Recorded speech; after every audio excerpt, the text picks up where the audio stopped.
In the Middle Ages, a strange war was declared, not between kingdoms or empires, but between humans and cats. Yep, you heard that right. Certain groups in medieval Europe, especially in regions like France and Germany, influenced by the Catholic Church, believed that cats, particularly black ones, were agents of the devil or companions of witches. Driven by superstition, local authorities and religious leaders organized mass killings of cats, thinking this would drive out evil spirits. Little did they know that this bizarre, superstitious act would come back to haunt them when the Black Death began spreading.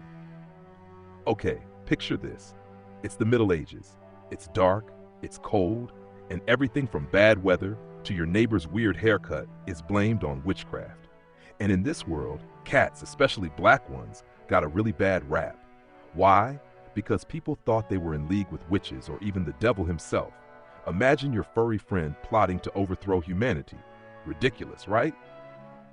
So, driven by fear and superstition, many European cities, Strasbourg being a big offender, decided to get rid of cats. And not just casually, we're talking organized mass killings. It was like a medieval purge for cats, but with way more pitchforks and chanting. Historians have even dubbed this phenomenon as the Great Cat Massacre, which sounds like the title of a terrible B-horror movie. So, how did our feline friends end up being linked to witches and even the devil? This reputation was built on a potent mix of fear, folklore, and the influence of medieval Christianity. Before the rise of Christianity, cats were actually viewed quite positively in many cultures. Take the Norse goddess Freya, for instance. She rode in a chariot pulled by two large cats, a gift from Thor, the god of thunder.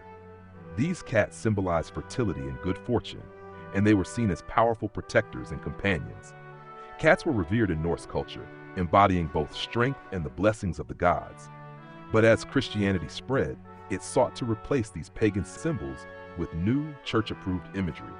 Cats, mysterious, nocturnal, and fiercely independent, became easy targets for a sinister rebrand. With the spread of Christianity, everything changed.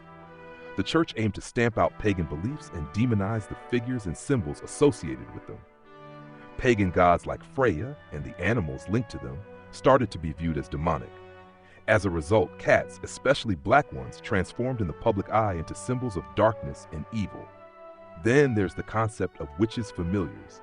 In medieval folklore, a familiar was a spirit that assisted witches with their magic, often taking the form of an animal. Cats, particularly black ones, were prime suspects. Why? Because of their glowing eyes that seemed to pierce through the darkness and their silent, almost ghostly movement. People believed witches used cats as spies or could even transform into cats to escape unnoticed. If you saw a black cat lurking in the shadows, it could be a witch keeping a close watch on you, or worse. And then there's the association with the devil himself. In Christian teachings, black was the color of darkness and evil, which certainly didn't help black cats' case. Their habit of prowling in the shadows and their natural independence only deepened the suspicion. Unlike dogs, who were loyal and obedient, cats seemed untamed and unpredictable. This was unsettling to a society that valued control and order. As a result, cats became convenient scapegoats, pun intended, for anything and everything that went wrong in the medieval world. And it wasn't just cats that got a bad rap. Christianity's arrival reshaped many aspects of European culture. Sacred pagan sites, like groves and springs that were once revered as places of worship, were often taken over and converted into churches or dedicated to saints. This helped establish the church's spiritual dominance while erasing the influence of older religions. Pagan festivals, too, were repurposed. The winter solstice celebration, for instance, evolved into Christmas, and spring fertility rituals became associated with Easter, complete with their own Christian symbolism. Pagan deities were a rich and diverse group, each with unique domains and characteristics. In Celtic mythology, for example, there were gods like Cernunnos, the horned god of the forest, who symbolized fertility, nature, and wild animals. His imagery, with horns and a wild appearance, eventually influenced the Christian depiction of the devil. In Slavic traditions, people revered gods like Perun, the god of thunder, and Veles, the god of the underworld and livestock. Rituals dedicated to these deities involved offerings of food, drink, or animals to ensure bountiful harvests, protection, or fertility. The Greeks and Romans had their pantheon, with gods like Hecate, a goddess associated with magic, witchcraft, and the moon. She was often depicted with dogs and torches and was believed to preside over crossroads and the boundaries between the living and the dead. The association of such deities with night and the supernatural contributed to how pagan rituals were perceived. Many rituals, like honoring the full moon or performing rites at sacred wells, were later viewed as witchcraft or demon worship by the Christian Church. Nature worship was a central theme in many pagan traditions. Druids, the priests of ancient Celtic society, conducted rituals in sacred groves, believing trees had spiritual power, especially oaks and yews. Water was also sacred. Wells and springs were thought to be gateways to the divine, and rituals involving water were meant to purify or bless. Fire festivals, like Beltane, celebrated the coming of summer with huge bonfires, dancing, and rituals meant to protect livestock and promote fertility. These celebrations often involve symbolic acts, like jumping over the fire for good luck or driving cattle between two fires to ensure their health. But with Christianity's spread, these rituals were either banned or Christianized. The sacred groves were cut down, and holy wells were rededicated to saints rather than nature spirits. The concept of magic, once seen as a way to interact with nature's spiritual forces, was increasingly viewed as heretical and dangerous. Practices that had been part of everyday life were now framed as acts of rebellion against God, feeding the fear and suspicion that drove witch hunts and accusations. Here's a fun fact. Black cats are still seen as bad luck in some cultures today, all thanks to medieval folklore. But in ancient Egypt, cats were worshipped and considered sacred. In fact, killing a cat in Egypt could get you in serious trouble. So it's safe to say medieval Europe could have taken a few notes from the Egyptians. Now, here's where things get really interesting and ironic. You see, cats weren't just cute, they were also crucial in controlling the rodent population. So when cats were eradicated, the number of rats skyrocketed. And these rats weren't just running around being a nuisance. They were carrying fleas infected with Yersinia pestis, the bacterium that causes the Black Death.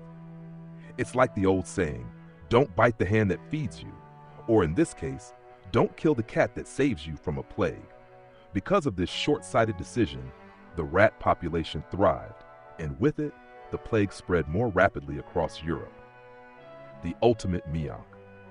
So, what have we learned so far? Medieval Europeans did a massive meow-saker and then wondered why the universe seemed to be punishing them. Honestly, if cats really were plotting world domination, this would have been the perfect "I told you so" moment.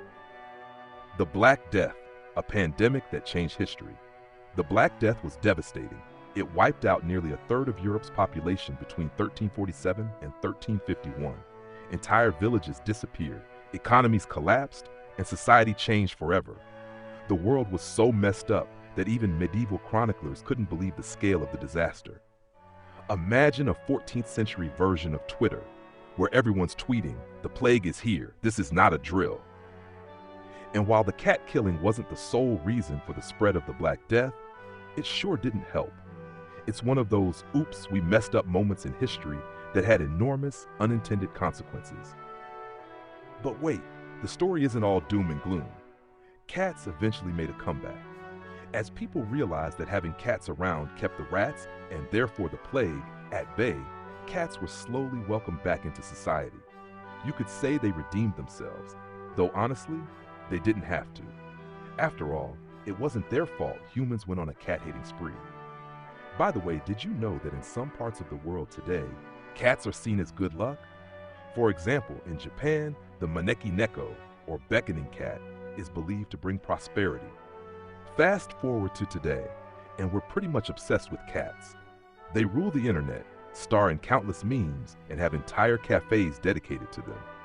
From being feared witches' familiars to becoming our favorite cuddle buddies, cats have had quite the journey. And honestly, if you've ever tried to take a selfie with a cat and it gave you the ultimate side eye, you'll know they're still a little salty about the whole medieval massacre thing. So, what can we learn from all this? Maybe it's to be kind to our furry friends, or at least not blame them for the world's problems. and perhaps to remember that small, superstitious acts can have huge, unintended effects. The next time you see a cat, give it a little nod of respect. After all, they might have saved you from a rat-infested, plague-ridden world. Thanks for joining me on this wild historical ride. If you enjoyed this story, don't forget to hit that like button, subscribe for more fun and bizarre tales from history, and comment down below. Are you a cat person or a dog person? And remember, treat your pets well. They just might save your life.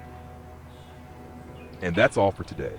Until next time, stay curious, and may your day be filled with less plague and more purrs.